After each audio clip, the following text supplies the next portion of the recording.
Hello, আসসালামু আলাইকুম বন্ধুরা। দেখুন, একটা পাখি আমি যেখানে কাজ করি সেখানে ভিতরে এসে আটকা পড়ে গিয়েছে। কোনোভাবেই সে বেরোতে পারছে না। মনে হচ্ছে সম্ভবত চড়ুই পাখি হবে। হ্যাঁ, চড়ুই পাখি। কারণ এটাকে আমি এখন ধরবো, ধরে যদি উদ্ধার করতে পারি। আসলে এই কই যাবি? হ্যাঁ,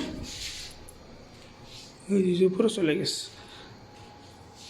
পাখিটি উপরে যাওয়ার পরে পাখিটিকে ধরতে আমার অনেক সময় লেগেছে। অনেক কষ্ট করে শেষ পর্যন্ত পাখিটিকে ধরতে সফল হই। সো ধরার পরে আমি কিন্তু পাখিটির সাথে একটু মজা করতেছিলাম। আসলে অবুঝ প্রাণী, কিছু বোঝে না, তাই ঢুকে পড়েছে মানুষ যেখানে বসবাস করে সেখানে। পাখিটির সাথে অনেক সময় মজা করার পরে এখন আমি ছেড়ে দেবো পাখিটিকে।